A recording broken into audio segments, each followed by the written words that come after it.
well south of the corner there.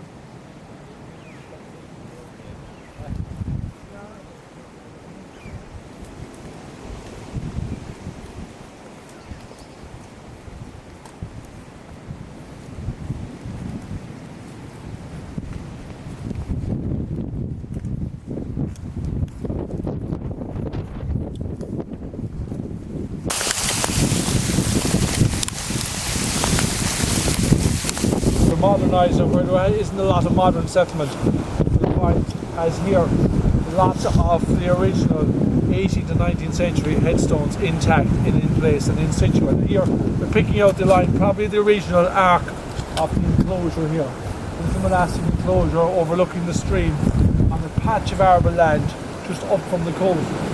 All the settlement in the Gloshpatrick area is all linked in with the available good land, which is land about a kilometre wide north of the hill and fringed by the Clou on the other side. So you have a huge series of settlements all the way along here. And Gloshpatrick is interesting in that you have a series of monastic sites associated with Achwal further east, which was a major area monastic site. This site, Glosh, which probably wasn't a major one but still a significant one, with the remains of a late medieval church inside it. A holy well down inside here in the corner, right? Very interesting holy well. It's a holy well beside the stream, which is quite unusual. Sort of stream-fed holy well, and other buildings down here. And then, of course, between that, then you have Prospect, which is a massive monastic enclosure, just further at Belclare, along the ridge of Gloshpatrick, if you like.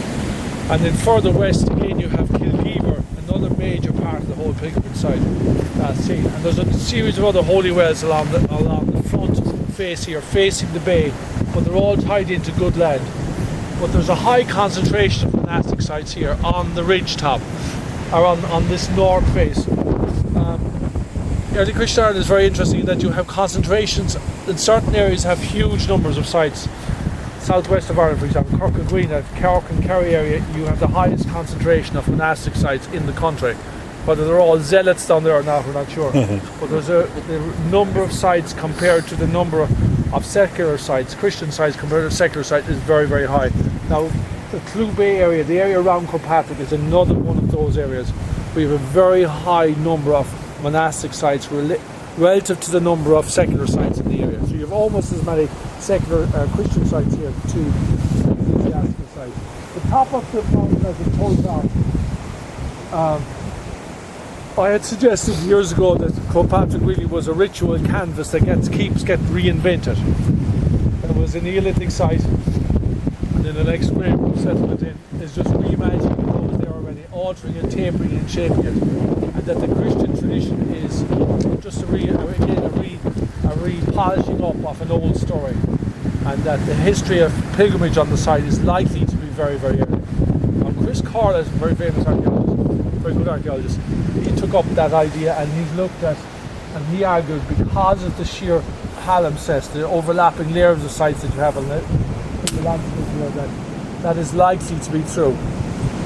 Because the visibility of Gloshpatrick, as you come along, and there's a whole series of prehistoric sites, all the way from literally Rathcrohan east, and the mountain is visible from them as you go along. And late Jerry Bracken, of course, has this amazing visual tour going from the east, showing the mountain getting ever more prominent as you approached it.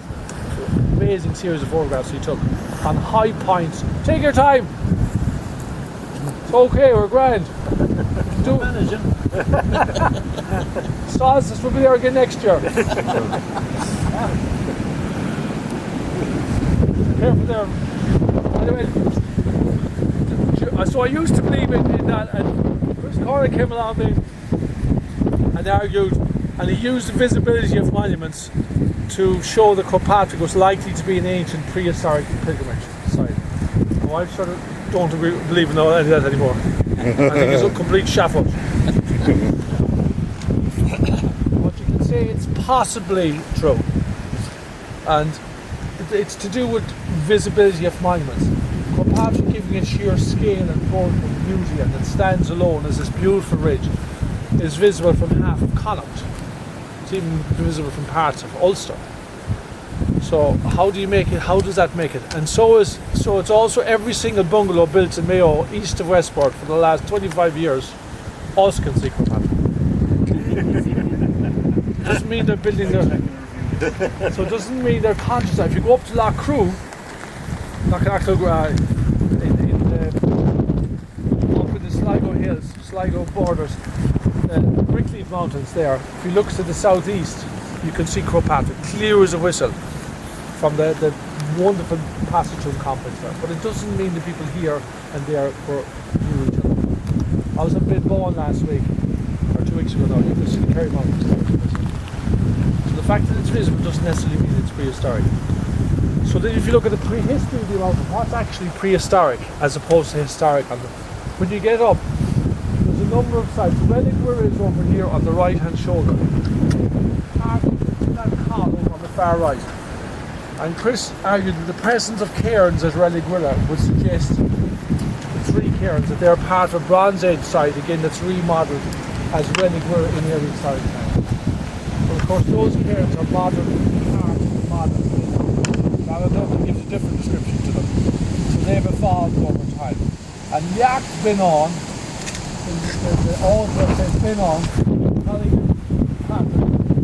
is on the shoulder above. Now again, that may be prehistoric, that's the only possible one, not the present one. As pilgrimage sites shift and alter. I was there in the early Christian times, it can often get moved in the medieval times, and that can get moved again. 17th century. Prehistoric site on the summit. The only one that we're definite of, or half definite of, the summit of Gloshpatrick.